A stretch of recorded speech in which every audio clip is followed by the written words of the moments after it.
Mootummaan Itoophiyaa jecha Haacaaluu Hundeessaa itti gaafatamaa waraana bilisummaa Oromoo zoonii Gambiyaa Jalmarroo yookaan ammoo Kumsaa Dirribaa keessa jiraachuun mirkanaa'e jedha.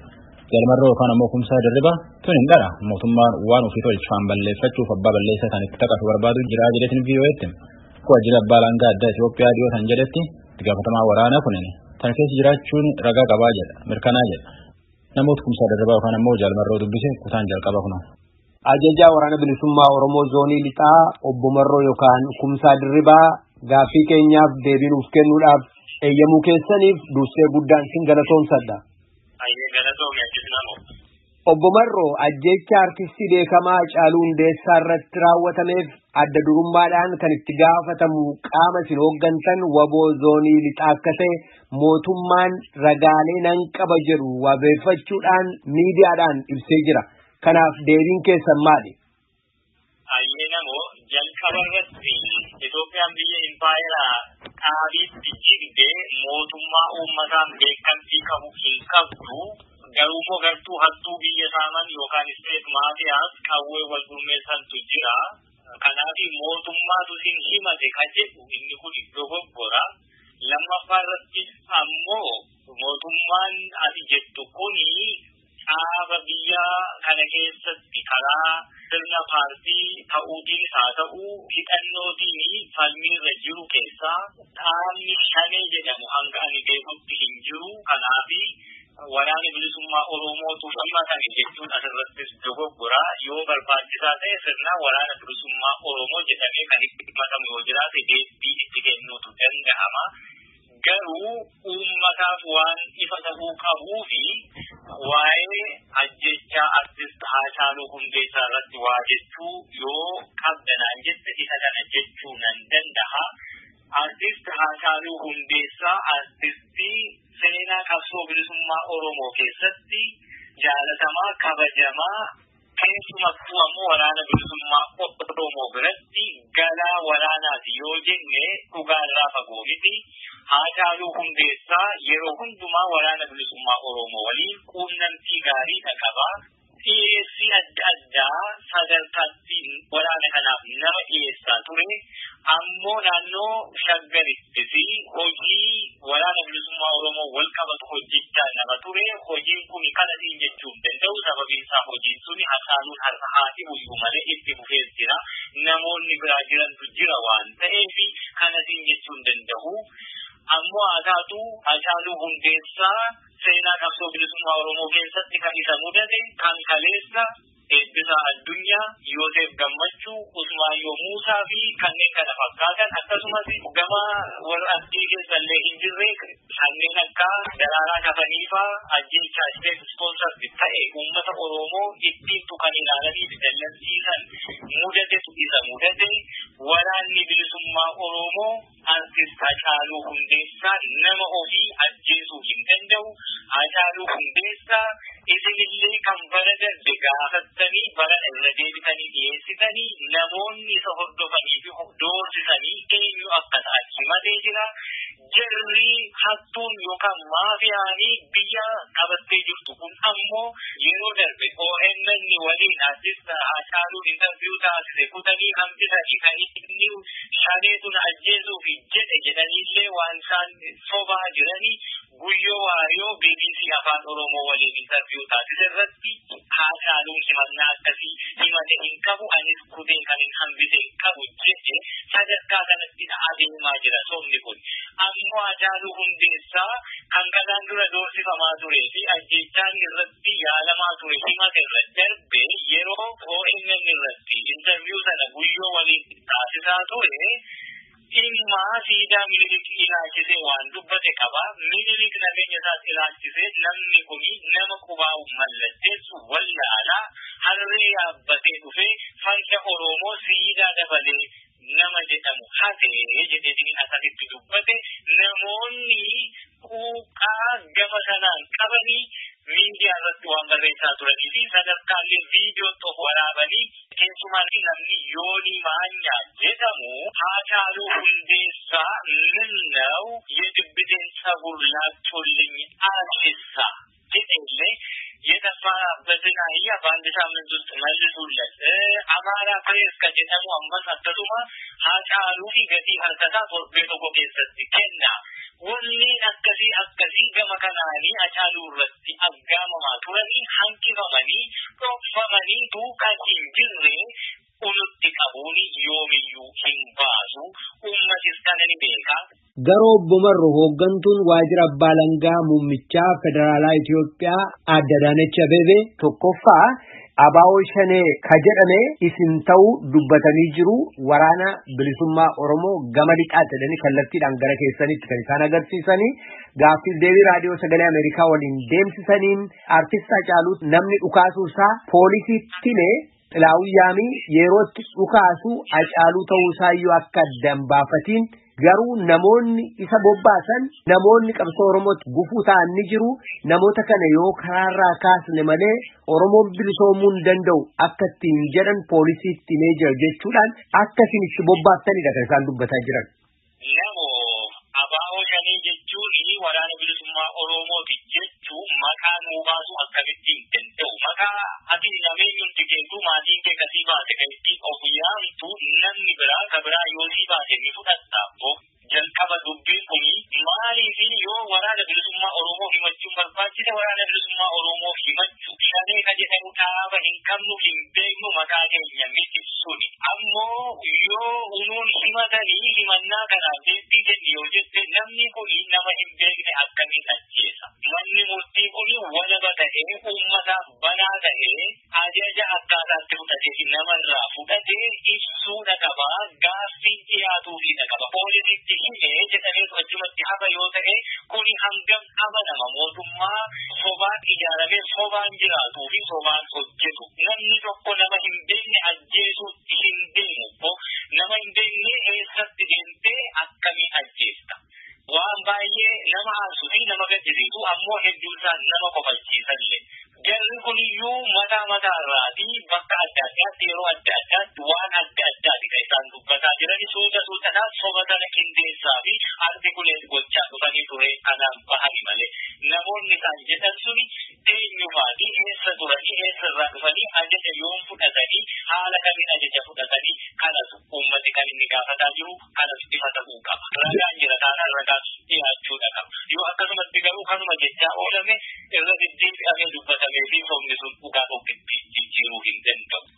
Garuu ragaa kabiraanis akka jiru raadiyoo sagalee Ameerikaattis dubbatanii jiru miidiyaa mootummaatiinis kana ibsanii jiru ta bilbila Hacaaluurraa arganne abbaan akeekkachiisa ajjeechaa isatti ergaa ture ani waboo zoonii lixaati jedhee bilbila isaa maqaa telegiraama isaa maqaa feesbuukii irratti fayyadamuu maqaa itti waamamus ifa godhee jira yoom akka ergame bilbila kamitti akka ergame saatii kamitti akka ergame ni beekama. Kun kan amma Hacaaluutti dhufetu hin taane utuma kana beekuu ittiin socho'aa turedha kan isaan jedhan. Ragaa kanas ni haaltu. Ragaa miti ragaa kana akkasitti qabna jedhan malee gadi ba'ee mana murtii walabaatti qormaata walabaa ka gaggeessanitti hin mul'anne nama beeki. Kanneen akkasii ajjeechaa biyya kana keessatti adeeman hedduu ragaa harkaa galfanneerra jedha jarri kun malee ragaan kun namatti agarsiifamee hin beeku. Amma miidiyaa harkaa qaban irratti Hacaaluuf nama doorsise jedhamee isaanii sagalee dhageessisaa jiran tokkotu jira. Ka baay'eeti ajaa'ibu. Hacaaluun sa'aatii hamma kana namni yeroo isa arrabsuuf isa doorsisa waboo lixaati jedhanii kan isaan dhiyeessani deebii tokkoyyuu hin kennu. Hin dubbatu. Hacaaluun nama duudaa miti nama isa doorsisuu fi isatti beekamu Hacaaluun goota akkamii akka ta'e beekta waltajjii jarri kuni ajjechaa isa barbaadan irratti illee nama bahee dubbatuu fi weelluutii qabsoo bilisummaa Oromoo ol kaase namni kuni nama bilbilaan isa doorsisu callisee dhaggeeffatu hin sodaatu waan kana kan isaan ragaa jedhanii dhiyeessaa jiran ammoo waraana bilisummaa Oromoo zoonii lixaati ani ka jedhu hundi waraana bilisummaa Oromoo zoonii lixaa ta'uu hin danda'u abbaan fee bilbila harkaa qaba maqaa barbaade tolfachuu danda'a namatti bilbilee maqaa waraana kanaa waan barbaade jechuu danda'a. Hacaaluu ajjeesuu hin dandeenyu gabaabaadhaan. Hacaaluun waan nu gargaarudha qaba. Hacaaluu hundeessa kaleessa nama fayyaa dhaabbatee isa raase fayyaa isaa irraa waan hin fayyadamnedha reeffa isaa irraa fayyadamuufidha kana hunda taasisuu jiran. Aangawoonni mootummaa akkuma ajjeefamuun artist Hacaaluu dhagaametti walitti hidhata qaamota sadiitiin akka geggeeffame dubbatanii Oneeg Shanee Masriif adda bilisummaa uummata Tigraay yookaan wayyaanee Masriin hidhala gabbayaa danquudhaaf akkasin duba jirtullee akeekani. Walitti dhufeenyi isiniif Masrii gidduu jiru akkasumas immoo isiniif adda bilisummaa uummata Tigraay gidduu jiru maali Bomarro? Nuti naannoo laga Abbayyaa irratti akka namni Abbayyaa hin hidhanne tokkoof dhukaasa bannee jirramoo namoo kanaa ragaa qabatamaa yoo jiraate nu dhiyeessaa nuti kaa adeemuu jirru mirga saba cunqurfame saba Oromoo fi cunqurfamtoota hiree Oromoon qaban fakkaatanii bilisummaa sabaa fi qabsoo gaggeessuutti jirra. Hidha laga Abbayyaa dura dhaabbannee hin jirru naannoo sana irratti danqaa nuti gaggeessine hin jiru. Hidha laga Abbayyaa waadaa sabaaf galamee guutamuu dadhabametu jira waan ta'eef sana kanarraa maqsuu fi ittiin uummata afaan faajjii uumuuf kun taasifame. Masriin immoo amma waan faashinii haaraa taatee har'a himannaa biraa taatee as baatee eenyuyyuu ni beeka. Dadhabame jennaani karaa sanaa amma immoo as qabanii ittiin yeroo bitachuu fi bishaan ni guunneessanii bishaan sana guutuu akka hin dandeenye beeku. Ka'achii sodaatanii as naannessuu hin danda'amtu. Mootummaa naannoo Tigraay bulchu waliinis yoo ta'e qaamuma impaayera Itoophiyaa keessa kutaa naannoo tokko jirtu Tigraay. Nuti yoo nu sodaatanii hidhannee jirra bosona jirra seera ittiin dhiyeessuu danda'an hin qaban yoo ta'e warri isaa himatanii Masriinis biyya of dandeesse yoo taate Tigraay garuu qaama isaaniiti mee sana haa himatanii warra sanatu nu balleessa warra sana akkas nu godha yoo jedhanii seeratti haa dhiyeeffatanii gara keenyatti quba qabuuni dadhabina isaanii sana jala mul'isarraa kaa'ame dhugaa jirtu baasuu fi barbaaduu hin oolu. Garuu loltoonni adda bilisummaa uummata Tigraay yookaan wayyaanee Oromiyaa lixaa keessatti si waliin bobba'anii akkasiin gargaaranii lolaa jiran ragaa qabatamaa arganne jechuun mootummaan ammaan durallee dubbatee ture. Isin ejjennoo adda bilisummaa uummata Tigraay akkamitti ilaaltu? Akkamitti fudhattu? Ejjennoo ofii jalleetti akkamitti ilaaltaani ejjennaan isaanii ejjennaa kaleessaati ejjennaa kan biraa qabu isaan dubbeedha sana ammoo waraanni bilisummaa Oromoo ummata Oromoo miliyoona 50 sanaa olii keessaati dargaggoo mirga ofii fi biyya ofii falmachuu danda'utu beeku Tigraay irraa waraana ergifannu jechuuni hangam akka qabsoo bilisummaa Oromoo xiqqeessuuf jalqabuun kan taafataa jirtuu fi jibbiinsa ishii qabdu agarsiisa malee TPLF kaleessa dhaadhiyoo yookaan immoo dhaaba Oppiidoo jedhamu tolchee baatirii godhatee ulfina godhatee fi Oromiyaa seene malee waraana bilisummaa Oromoo miti guyyoomuu nu laallatu. Wanti amma isteet maafiyaan kun akkuma kanaan dura ragaa halkan qaba jecha uummata sobaa garuu ragaa tokkittillee uummatatti gadi baasee kan uummati itti quufee ragaan keessa sirrii badiin gara kana jira jedhee murtii keenya gaaf tokkoyyuu ansinee hin beeknu kunis akkasuma yoo ragaa gahaa waraanni bilisummaa Oromoo Tigree waliin qabsoo qindeeffatee waraana irra jira jedhame gadi baheetu dubbatamuu qaba. Osoo kana qabaatanii halkanii guyyaa ni maraatuyyuu harkaan qaban garuu yoo ta'ellee mootummaa maafiyaa kana keessa ilmaan Tigraay waraana biyyittii ta'anii waraana jiraachuu danda'u. Ajjeefamuu Hacaaluutii booda mormiif ookkara uumameen walumaa galatti lubbuun namoota 167 dhabamuu fi qabeenyaaleen hedduun barbadaa'u mootummaan ifa godhee jira.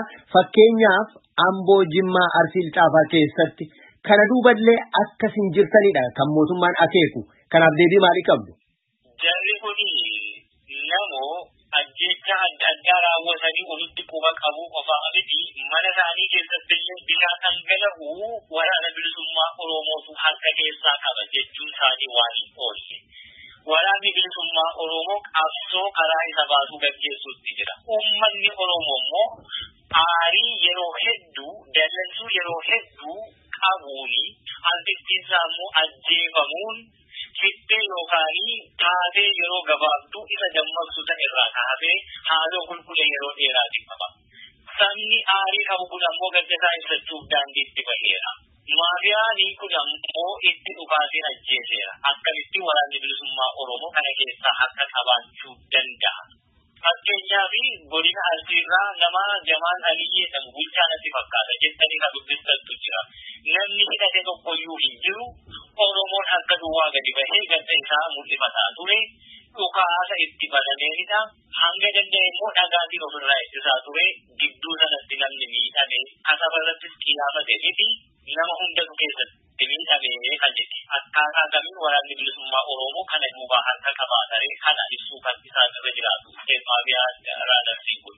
Haasaa keessan ammaan duraa keessatti caasaa keenya Oromiyaa guutuu keessa diriirfannee jirra. Wallaggaa lixaarraa amma buraayyuttuu jettanii turtan. Kanaaf caasaan keessan kana kakaasuu kana dudduuba jiraachuu danda'a jedhanii kanneen dubbatan jiru.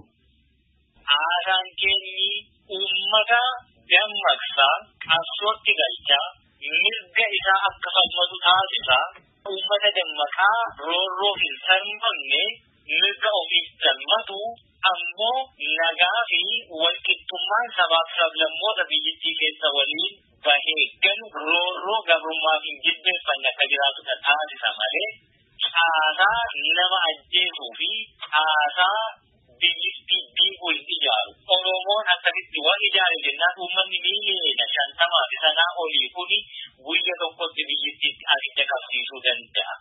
Caasaa badiisaaf ijaaru osoo ta'ee biyyattii kana balleessuun nama dhibu namo. Caasaa nagaa, caasaa dimokiraasii, caasaa walqixxummaa, caasaa bilisummaa, caasaa sabni mirga isaa dhiisamee jiru boortaan irraa fudhatame akka beeffatuu fi ijaaru caasaanii nuti qabna. Yoo immoo ta'ee caasaan keenyayyuu kana godhee akkaataa kamiin uummata nagaatti immoo isteemaa fi Raadarsiin kun kan dhukaasuu danda'an. Kanakaa deebii argachuun irra jiraatu. Namooti hedduun amma hidhaa jiranii yoo waraana bilisummaa Oromoo caasaa kana diriirsee diriirii waan kana raawwate ta'e warri kaan maaliif hidhama jire. Bakkuma hundumaatti yeroo barbaadetti isa kanatti kana maxxansitee sanatti maxxansitee naannoo sana keessatti miidiyaa jiru hundumaa cuuftee namni ukkaamamee kallattii ati jetterra qofaa malee akka hin sochoone gootee hunda ukkaamsitee bituu akkaataa kanaan immoo deemuu hin danda'u biyyattiitu jigeeraa gara jibuuta xumuraarratti akka deemtu ariifachiisuu qofaadha ta'u. Dhaggeeffattoota keenya gaaffiif deebii keenya kan hin xumurree kutaa lammataa sagantaa keenya boru irratti itti deebina. Maqaa Jaalmarroo jedhamuun bal'inaan kan beekaman ajajaa waraana bilisummaa Oromoo zoonii lixaa obbo Kumsaa Dirribaa gaaffiif deebii kanaaf guddaa galatoomsan.